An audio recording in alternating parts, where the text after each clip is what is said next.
Sebelum kita berdoa, mari kita tenangkan hati sejenak dan mendengarkan firman Tuhan. Suatu hari, Yesus menceritakan sebuah perumpamaan yang sampai hari ini masih berbicara kuat kepada kita. Perumpamaan itu dikenal sebagai perumpamaan tentang penabur. Dalam cerita ini, Yesus menggambarkan seorang petani yang keluar menabur benih. Ia membawa kantong berisi benih-benih yang berharga, dan dengan murah hati serta tanpa pilih kasih, ia menaburkannya ke ladang. Sebagian benih jatuh di tanah yang keras, sebagian di tempat berbatu, sebagian lagi di antara semak berduri, dan sebagian jatuh di tanah yang baik. Setiap tempat itu melambangkan kondisi hati yang berbeda-beda. Ada benih yang jatuh di pinggir jalan, tempat yang sudah padat dan keras karena sering dilalui, dan tanahnya terlalu keras hingga benih tidak bisa masuk ke dalam. Benih itu hanya diam di permukaan, lalu datanglah burung dan memakannya. Inilah gambaran orang-orang yang mendengar firman Tuhan, tetapi tidak memahaminya dan tidak membiarkannya masuk ke dalam hati. Hati mereka tertutup, mungkin karena luka, kesombongan, gangguan dunia, atau sikap acuh tak acuh. Sebelum firman itu sempat berakar, si musuh datang seperti burung dan segera mencurinya. Sebagian benih jatuh di tanah berbatu. Awalnya benih itu tumbuh dengan cepat, seolah-olah penuh semangat dan emosi, bahkan sukacita. Tetapi karena tanahnya dangkal dan akarnya tidak bisa tumbuh ke dalam, ketika matahari mulai menyengat dan suhu meningkat, tunas itu menjadi layu. Ini melambangkan orang yang mendengar firman Tuhan dan langsung menerimanya dengan gembira, tetapi imannya tidak memiliki dasar yang kuat. Imannya tidak berakar dalam pengertian, kepercayaan, atau hubungan yang sungguh dengan Yesus. Maka ketika kesulitan datang, ketika cobaan muncul, atau ketika ia mendapat tekanan karena imannya, ia pun jatuh. Sebab imannya tidak pernah memiliki fondasi yang kokoh, ada pula benih yang jatuh di antara semak berduri. Benih itu mulai tumbuh, tapi demikian pula dengan semak-semak di sekitarnya. Duri-duri itu membeli tanaman muda, menghalangi cahaya, merebut nutrisi, dan akhirnya menghentikan pertumbuhannya. Ini adalah gambaran orang yang mendengar firman dan tampaknya menerimanya, tetapi hatinya sudah dipenuhi oleh berbagai kekhawatiran tentang hidup, harta, ambisi dunia, dan kesenangan sesaat. Semua hal itu bersaing dalam jiwanya, sehingga firman Tuhan tercekik. Firman itu tidak dapat menghasilkan buah yang tahan lama karena selalu dikalahkan oleh kesibukan dan keinginan duniawi. Namun, ada benih yang jatuh di tanah yang baik, tanah yang lembut, dalam, dan subur. Benih-benih itu melakukan apa yang memang seharusnya dilakukan, bertumbuh, berakar, dan akhirnya berbuah, ada yang 30, 60, bahkan 100 kali lipat dari yang ditaburkan. Inilah gambaran hati yang terbuka, rendah hati, dan bersedia menerima.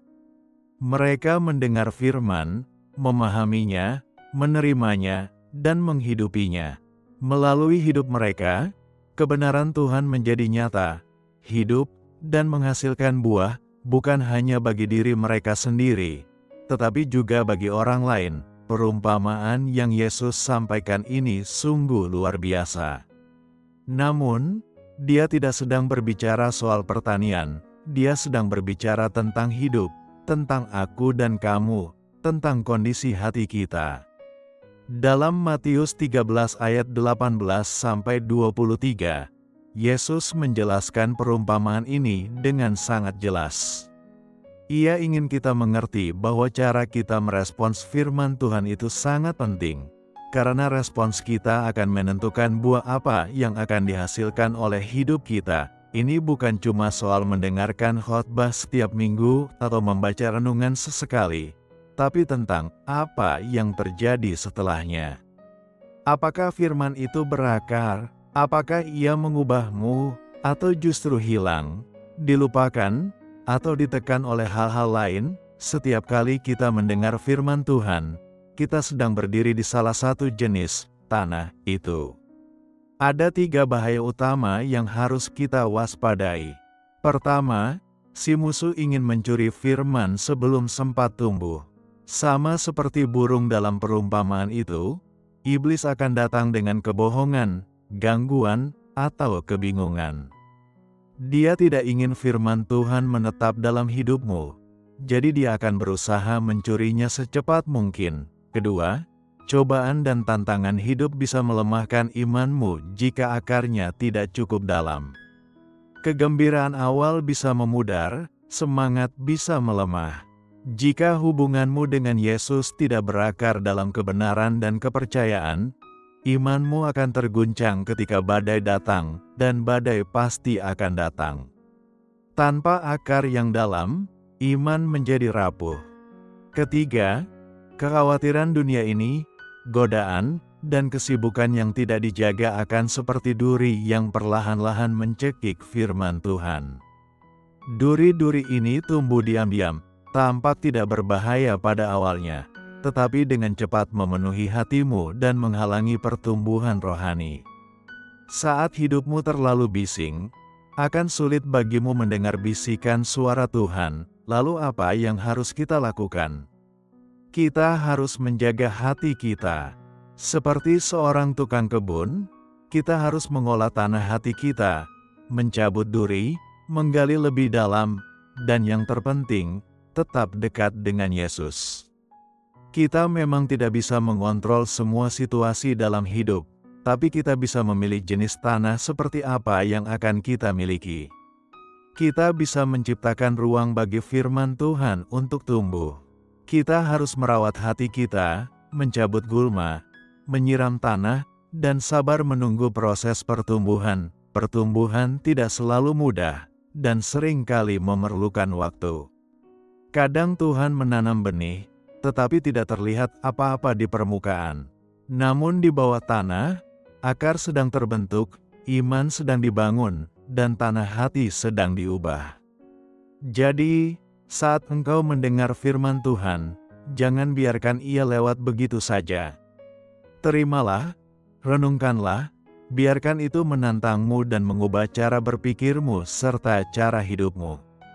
Siramilah dengan doa, lindungilah dengan kebenaran, dan berilah ruang untuk bertumbuh. Sekarang, mari kita berdoa bersama. Tuhan Yesus yang terkasih, terima kasih. Terima kasih untuk firman-Mu yang begitu berharga. Terima kasih karena Engkau mengasihiku dan dengan sabar terus berbicara kebenaran ke dalam hatiku, lagi dan lagi. Engkau tidak membiarkanku tersesat sendirian dalam kebingungan dan keheningan. Engkau memberikan janji-janji-Mu, memberikan kitab suci, dan mencatat suaramu agar aku bisa mendengarnya bahkan sampai hari ini. Tuhan Yesus yang terkasih, terima kasih karena hari ini Engkau kembali berbicara kepadaku. Lewat perumpamaan yang begitu sederhana, Engkau membuat aku melihat keadaan hatiku sendiri. Tuhan, aku tahu bahwa Engkau terus menabur benih, dan tidak pernah berhenti menaruh kebenaran serta kasih-Mu ke dalam hidupku. Tapi seringkali, hatiku belum siap menerimanya. Kadang aku terlalu sibuk, dan firman-Mu baru saja datang sudah aku abaikan. Kadang aku terbawa emosi, semangat di awal, tapi tidak bertahan lama. Kadang pula aku membiarkan terlalu banyak kekhawatiran, keinginan, dan kecemasan memenuhi hatiku, sehingga perlahan-lahan firman-Mu terdesak keluar dari hidupku. Tuhan, aku tidak mau terus seperti ini. Aku tidak mau hanya mendengar firman-Mu tanpa membiarkannya mengubahku. Aku rindu hidupku menghasilkan buah, bukan demi keuntungan pribadi, tapi karena aku mengasihi-Mu dan ingin hidup menyenangkan hati-Mu. Tolong gemburkan tanah hatiku, Tuhan. Bukalah bagian-bagian yang keras karena kesombongan, sikap sok tahu, atau luka yang belum sembuh. Cabut duri kekhawatiran dan godaan dalam diriku, supaya aku bisa fokus memandang dan percaya kepadamu sepenuhnya. Tuhan, aku mau menjadi tanah yang baik. Meski pertumbuhan butuh waktu, aku mau dengan sabar dan sungguh-sungguh berakar dalam Engkau. Tolong aku agar setiap hari aku tidak melupakan firman-Mu, bukan hanya mendengarnya, tapi juga hidup di dalamnya. Biarlah setiap pilihan yang aku buat dipimpin oleh-Mu, setiap keputusan dipenuhi hikmat dari-Mu, dan di setiap kelemahanku ada penghiburan dari-Mu. Yesus, biarlah firman-Mu membentuk kembali hidupku, bukan hanya dalam pikiranku, tapi juga dalam tindakan, motivasi, dan kerinduanku. Bentuklah caraku memandang, berbicara, dan mengasihi. Jadikan firman-Mu sebagai kebenaran yang aku hidupi, sebagai napas bagi jiwaku. Aku berpegang pada janji-Mu. Seperti yang tertulis dalam Ulangan 28 ayat 1, jika engkau baik-baik mendengarkan suara Tuhan, Allah-Mu, dan melakukan dengan setia segala perintahnya yang kusampaikan kepadamu pada hari ini, maka Tuhan, Allah-Mu, akan mengangkat engkau di atas segala bangsa di bumi. Tuhan, tolong aku agar tetap taat, bahkan di saat sulit. Tolong aku untuk tetap percaya, bahkan ketika aku tidak mengerti. Terima kasih karena Engkau tidak pernah menyerah atas diriku. Kasih-Mu selalu sabar, lembut, dan nyata. Aku ingin terus mengikuti-Mu. Lanjutkanlah pekerjaan-Mu di dalam hidupku, sampai aku menjadi pribadi yang menghasilkan buah dan memuliakan nama-Mu. Aku mengasihi-Mu, Yesus. Aku memuliakan-Mu. Aku bersyukur untuk firman-Mu yang hidup dan terus berbicara serta mengubah hidupku setiap hari. Dalam nama Yesus yang berharga dan penuh kuasa aku berdoa. Amin. Sahabat yang terkasih, jika doa ini menyentuh hatimu, silakan tulis amin di kolom komentar sebagai tanda imanmu. Aku berdoa supaya setiap berkat dalam doa ini turun atasmu dalam nama Yesus. Dan jika engkau membutuhkan doa khusus, silakan beritahu kami di komentar, kami akan merasa terhormat untuk mendoakanmu. Kiranya kasih karunia dan damai sejahtera dari Tuhan Yesus Kristus selalu menyertai-Mu.